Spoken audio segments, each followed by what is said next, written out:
on this edition of Dancehall Connect. Them try to sing, I'm saying I'm mad now. Babylon, them get miserable. Yeah, watch it now.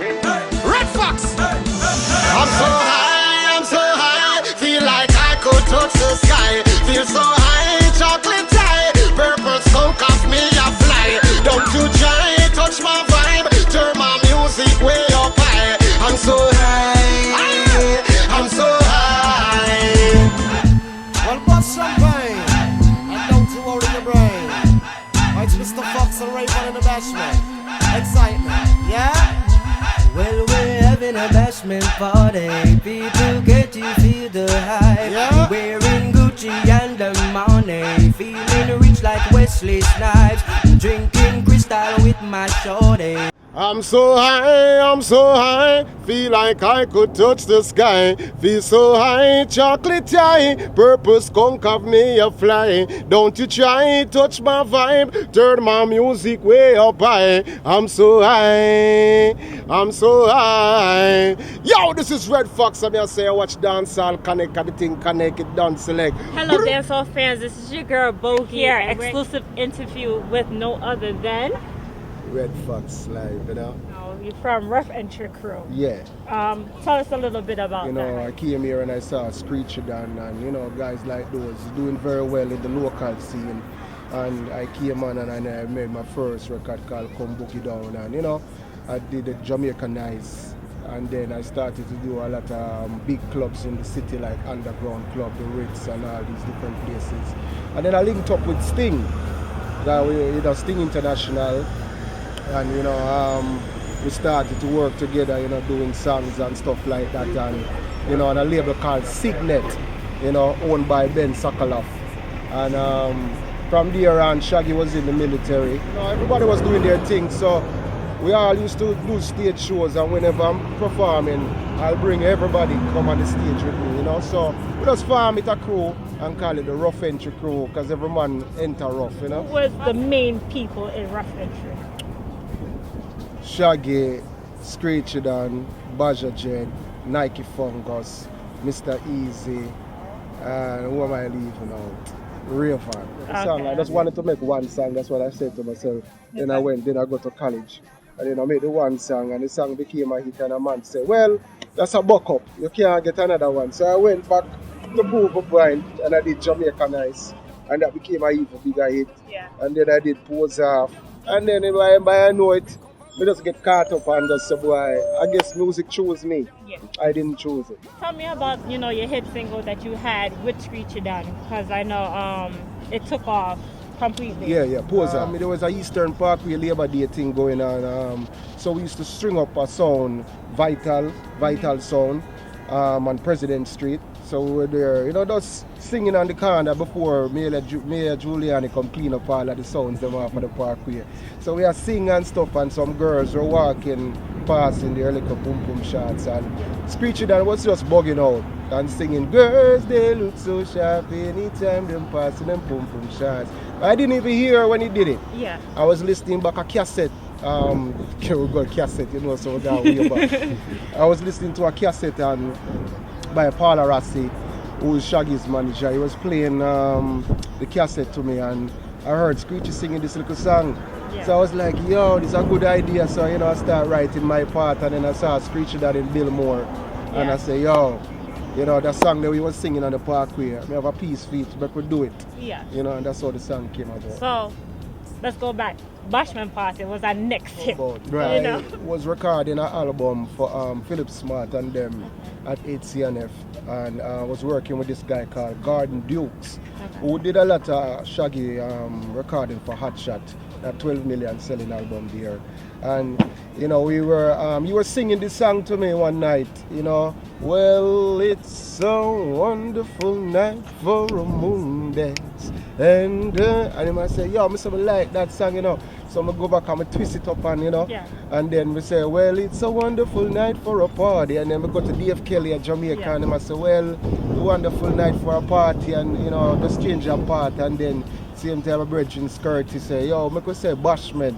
Yeah. So I say, well, we're having a bashment party. And then I wrote out the song, and then I came back to New York and saw Raven and I said, yo, I want you to come and sing this tune with me. And We went to the studio and knocked it out. Dave Kelly came up to New York to record me and Shaggy, and that's how it came out. Okay. I know that you signed with, a couple of labels throughout the years. Yeah, Signed to one label. One label. That was Electra. Yeah, Electra. A reggae artist now signed with a major record label now. What was your challenges and? Well, we were guinea pigs at that time because you're talking about the era of Shabba Rankin, Mad Cabra, Tiger, a couple of artists that was doing well at the time, and we were like experiment. Labels were signing us, but they really didn't understand the dancehall market. They just know that we were hot in the streets, and they trying to figure out how to market dancehall at that time. Okay. So there was a lot of challenges because East West Records was getting ready to merge with Electro Records, and people start worrying about their jobs, and the reps and stuff like that start getting fired, and so I had a lot of challenges there. It was me and Barry Salmon and shining over that label, and a lot of things didn't really work out the way it was supposed to because of all that merging and transition thing that was going on and stuff. But it was good for what it was. Were the artists getting their royalties for their songs? Well, I mean, I was, as far as Electra is concerned, because that's when things got really business-wise. And that's when, we had lawyers and stuff like that. But before Electra, we didn't really know much about royalties and publishing and stuff like that because we weren't educated. We used to just go record a song for a man and then put it out, and we said sell, and we don't know really how much it sell. We give you a little thing and we're gone again, because we're just looking for a break, just looking to, get some exposure. So we really didn't check on royalties and publishing and stuff like that till later on when, I got signed, and then they start breaking down all these different things to me and stuff like that. That's when I realized, we've been playing ourselves. You were the first one to actually be a reggae artist on the Jay Leno show. The remix for Wailing Souls, the legendary Wailing Souls group. Okay. And they, Sting put me on the remix and sent it back to them, and they love what I did, and they, invited me to come to California to come and appear on the Jay Leno show. And that's how that happened. Okay. How has the industry changed? Well, as time evolved, you have it's a different era this time, completely. We're talking about, CDs are extinguished, cassette and all them things there, gone through the wind. There is now an internet market, it's a digital market.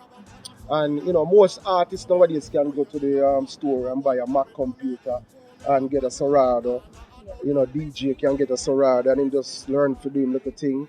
And then a guy can just start making his own beats, and then he can YouTube it, and when he YouTube it, he can Facebook it, and him Twitter it, and him do all these different things. So you have a lot of non-artists, no disrespect, but you have a lot of non-artists because of today's technology. Yeah. So the market becomes so saturated now with a lot of that the real artists them know, a lot of them don't really know how to maneuver this era of business that is going on. You know what I mean? So they're trying to still figure out how to, get involved with the social networking and all these different things. It's a whole different game now. People don't party and feel the music no more. They come to the party and tweet. This party's half the work, and they don't even listen to the song where I go on and just say, we had such and such and blah blah blah. That's what it's about. Dancehall has been going on since the late 70s, and we're in the year 2011 now, and I don't feel like we have grown the way we're supposed to grow, because we're getting ready to do like an interview, a radio interview. We still find ourselves going down into basements to radio stations. If you go all over the states, we're going down in a station or one little hole where them dig out or something, and still don't have a 24-hour reggae radio station in New York City after so many years. We still have to, you drive certain place and I try to see you pick up the signal so you can hear like a reggae. We're still dealing with that in the year 2011. I would feel like,